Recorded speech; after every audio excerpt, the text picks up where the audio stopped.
find out what's going on, get involved, change things from the inside, make a difference, take pride. Multicultural at its best. The Luisa Marshall Show. Coming up. Today, all news simply the best. Get inspired. I'm fortunate enough to... Filipino Canadians making it in the international art circuit. Leo Cunanan and John Corvera were born in the Philippines. Leo is a musician and a publisher who pursued his passion in arts, while John is a practicing registered nurse and a commercial photographer who followed his passion for landscape photography.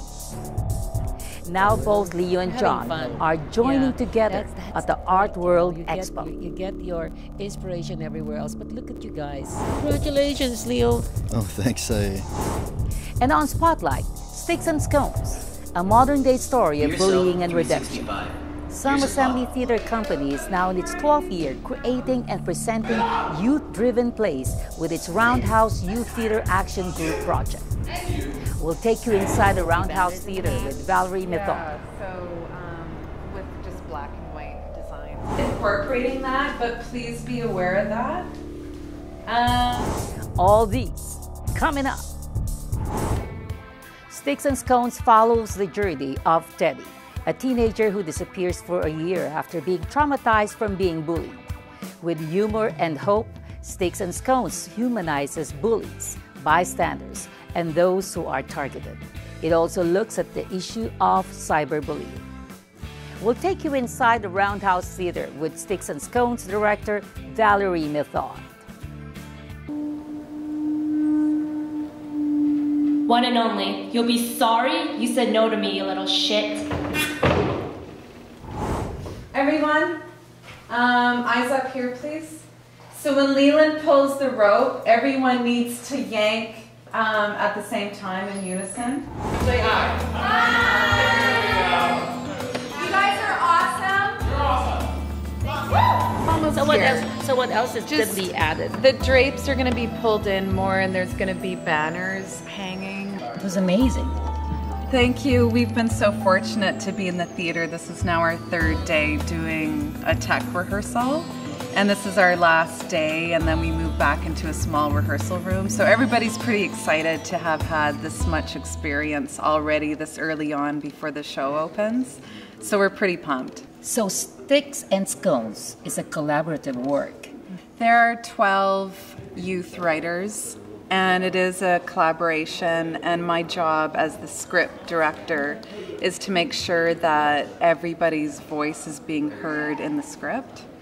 So we started the process with auditions, and in preparation for the audition I asked any youth who was interested in joining the project to write a monologue based on what's important to them, and they performed that monologue at the audition.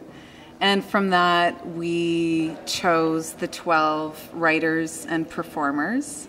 Coligonous corsair.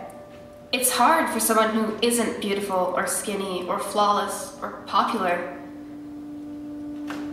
Imperfect too. Perfect does not exist. So you facilitated this play, and you are directing it too. What inspires you?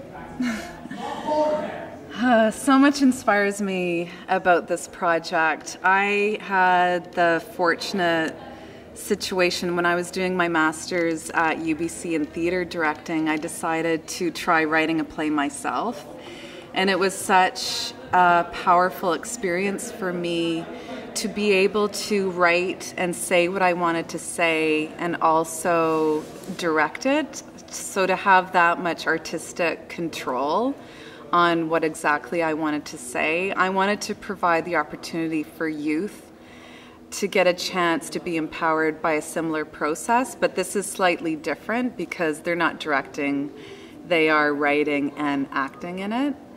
So this is my 12th year doing this project, and I just get inspired every year from the youth because they have such important things to say, And it's so important, I believe, that youth have a forum to express what's important to them.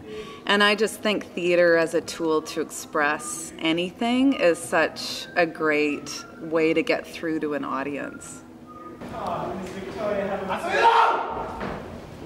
I'm sick and tired of you pushing me around. I have talked about the many forms of bullying. And in my opinion, just my opinion, bullying has gotten worse because of social media. Cyberbullying has been one of the leading causes of death amongst young people. How do you think can we overcome this epidemic? I think it's a huge problem, and it starts with the fact that when you're online, you don't see who you're communicating to. So I think it's easy for the person who's sending out a message, whether on chatline or texting or whatever, it's easy to not take responsibility for what you're saying because you don't see how the person is reacting who's receiving the message. I think it's extremely important to send the message to society that generally we need to be more aware what we're saying, whether it's in person or online, that yes, whatever we do say, it affects who is receiving the message. And it absolutely breaks my heart because when you're online, it's so easy to feel isolated. And youth who are getting bullied online, a lot of the time they just don't know who to turn to and how to cope with that kind of online bullying. And in this play, in Sticks and Scones, we do show bullying in its traditional form, face-to-face, in this case in school. But we're also showing cyberbullying. And with the set, the way that I design the set is I'm using a white rope as the chat line. So when the bully sends out a message, using the rope, there's going to be a yank of the rope to show visually and physically how the person who's receiving the bullying gets affected. And they do get yanked, they get emotionally pulled. And I think that as a society, we need to see that visually. With this play, I really hope that it promotes dialogue, because I think it's something that we generally don't talk about a lot. And after each performance, we have talkback sessions. And it's going to give the chance for the public to talk about the issues presented in the play with the writers of the play and the performers.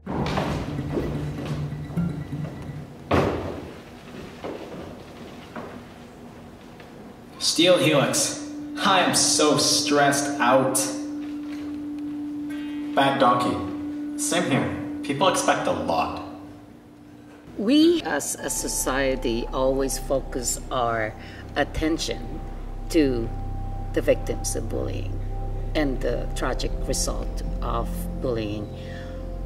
What do you think, in your own opinion, is the best way to help the bullies?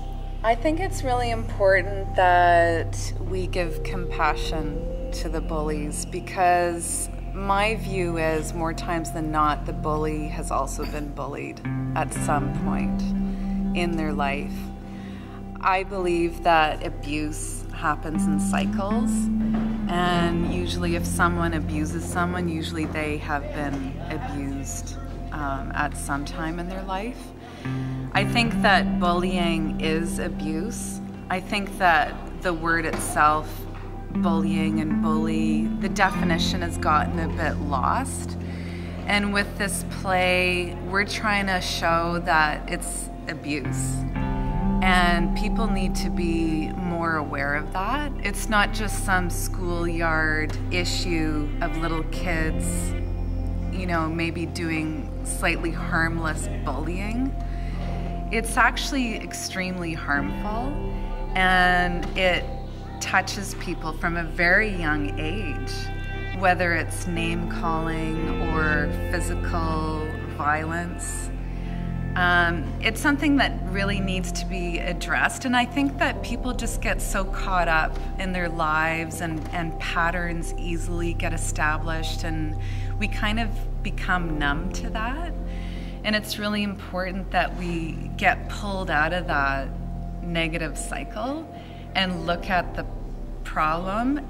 And through this whole process, actually, with all the writers, we kind of discovered that we all have kind of bullied someone in our lives. And, you know, we're taking responsibility for that and, you know, living our lives a little bit more aware than we were before this project started. This show runs from May 1st to the 4th. And on May 1st, the show's at 1:30 p.m. May 2nd, there are two shows, one at 11 a.m., one at 1:30 p.m. And then on Friday, May 3rd, and Saturday, May 4th, the show is at 7:30 p.m. You can go to our theatre company's website, www.someassembly.ca, and to reserve tickets. The show is actually free of charge. We do accept donations, but there is no admission price. If you don't reserve ahead of time, just show up to the lobby outside the theatre at the Roundhouse Community Centre about half an hour before showtime. Thank you, Valerie. Thank you for this opportunity, and good luck. Good luck to you.